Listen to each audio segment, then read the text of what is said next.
Good evening. Thanks for joining us. I'm Tim McComb. The search for a new superintendent has begun after Dr. Melinda Boone stepped down last Thursday for a new position in Virginia. Our Patricia Nicholas spoke with some locals about who's the best man or woman for the job. Worcester Public Schools are on the search for a new superintendent. A few names have been introduced, but one name keeps popping up. Maureen has shown great leadership in the city, especially with South High. She has demonstrated that she has a vested interest in the community and in the students. She puts the students first in all situations. Maureen Beninda is the current principal at South High School. She has been an employee of the Worcester Public Schools for over 30 years. And residents say her extensive experience in Worcester make her perfect for the job. Because of our diverse culture and our students, I believe that we need somebody that has already been on the front lines in Worcester. You need to have someone in place that can turn around, knows the school system, knows the plays within the city, and knows exactly what our strong points and the weak points are throughout the entire school system. And that someone is Maureen Beninda. While many are in support of Beninda for superintendent, Mayor Joe Petty has endorsed Chief Academic Officer Marco Rodriguez as interim superintendent. In a statement, Mayor Petty says, "I am confident that Dr. Rodriguez can keep us heading upward while we find a new leader that can guide the Worcester Public Schools even higher. Our children deserve a world-class education, and I plan to continue working every day to make sure they have it." Neither an interim superintendent nor a superintendent have been decided yet, but a decision is expected soon. Patricia Nicholas, Worcester News Tonight. The Sturbridge Police Department needs your help identifying an individual. Take a look at this photo. It's of a man police are looking for. They want to question him in regards to a recent larceny in town. Police have not released further details on the crime. If you know who this man is, you're asked to contact Sturbridge Police. Recently, the town of Shrewsbury posted a bright yellow baby safe haven sign at the fire department. The sign becoming one of 1,000 posted across the state. Baby Safe Haven looks to avoid abandonment tragedies by raising awareness on the options available. The Baby Safe Haven law allows a woman to drop off her baby up to 7 days old at a local hospital, fire station, police station to a staffed worker with no questions asked, completely confidential and anonymous. Along with the yellow signs in Massachusetts, Baby Safe Haven also uses youth spokespeople like Madeline Paquette, which they say helps to drive home the message to the younger generation. Here in Massachusetts, we have the lowest abandonment rates in history. With our youth-led campaigns and the signs like the ones behind me, we've managed to stop 90% of abandonments. There's only been one deadly abandonment in the state of Massachusetts in more than 8 years. Baby Safe Haven's work has contributed to the 90% decrease in abandonments since 2004, and they say they'll continue to spread their message. Our goal is to provide young women with options when they find themselves in challenging situations to make the best choice for her and her child. A home invasion last week left 2 people and 2 dogs with serious stab injuries. The investigation is still ongoing, and today Olivia Lemon caught up with a woman who adopted one of those dogs. He was just this tiny little puppy with this wound and looked really sad. Caroline Barr says Kona, the 12-week-old Chihuahua, was stabbed in an armed home invasion in Worcester last Sunday. Worcester police say 2 armed men forced their way into the home on Puritan Avenue, assaulting 2 people and stabbing the puppy. He was so tiny, I was like, there's no way this puppy was a threat to anyone in the home. The 4th-year veterinary student says she's been caring for Kona for the last week at the Cumming School of Veterinary Medicine at Tufts University. She says he was having a hard time breathing and developed a chest infection. We got in touch with the owner, and she was not sure what she wanted to do in the situation, and they came in on Friday and basically said that they had no options.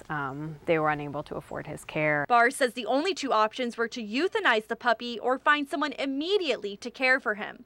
She says at this point she made an impulse decision to adopt Kona. I had about 5 minutes of like, do I do it? Do I not do it? How can I make this work? and ultimately decided that I just had to do it. Barr already has a 4-year-old rescue, Nutmeg. Now she faces expensive medical bills to cover Kona's treatments. Right now we are trying medical management. So he has chest tubes in, one on each side of his chest, and he has a feeding tube that goes from his nose down to his stomach because he was so sick that he wasn't eating well on his own. Barr says she looks forward to bringing Kona home in a few weeks so Nutmeg will have a new friend. Hopefully it won't be too long, but we want him to be in the best possible shape before he comes home. Olivia Lemon, Worcester News Tonight. Violence broke out yesterday in Dallas following the Patriots' win over the Cowboys. Police responded to AT&T Stadium shortly after the game concluded. A man in his 40s was found suffering from a gunshot wound to the head. Crews took him to the hospital where he's in critical condition. A suspect was arrested and is charged with aggravated assault. Police say the shooting stemmed from an argument between the victim and the suspect. Moving on to New Hampshire, just days after a man was found dead inside a motel room, police have found his roommate's body hidden inside a crawl space. Catherine Underwood has the latest developments in this devastating story. Sue Hutchinson, missing since September 20th, found dead inside her own apartment by her own family. Members of her family were at her apartment. They noticed what they described as a strange odor. The smell prompted them to call police on Sunday evening. The odor led investigators to a closet where they found a small hidden crawl space. Inside was Hutchinson's body. Odds are she's been there since she went missing. Senior Assistant Attorney General Jeffrey Strelzin is confident that her roommate, Stephen Andrade, was the one who killed her. Authorities say Andrade committed suicide at a Tewksbury motel last week. Do we know a motive at this point?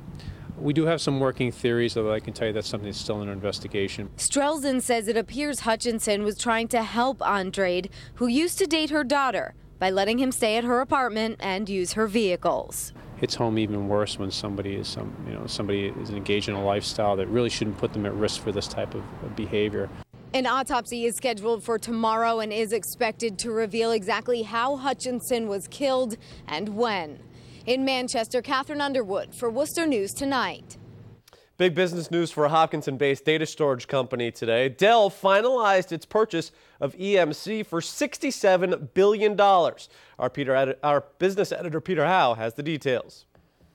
I hope that everything stays the same up on the hill here, that no one loses their jobs and no one gets uprooted. What Susan Maynard of Hopkinton, Massachusetts worries about is what everyone who's seen the aftermath of giant corporate mergers worries about: cutbacks and job losses. But EMC's Information Infrastructure CEO David Goulden says EMC's 9,700 Massachusetts employees and the economy they sustain don't need to worry about layoffs. That's not what this combination is all about. This combination is about driving growth. It's not about moving jobs, Peter. We haven't really got into that level of detail, nor do I expect there'll be many movements of locations at all. Goulden said Dell's plan is to make Hopkinton the headquarters of a $30 billion a year business selling giant technology packages to big companies. Here, Boston, here, Hopkinton, we will be the center of gravity for the combined enterprise systems business. That combined business is about double the size of the business we have here right now.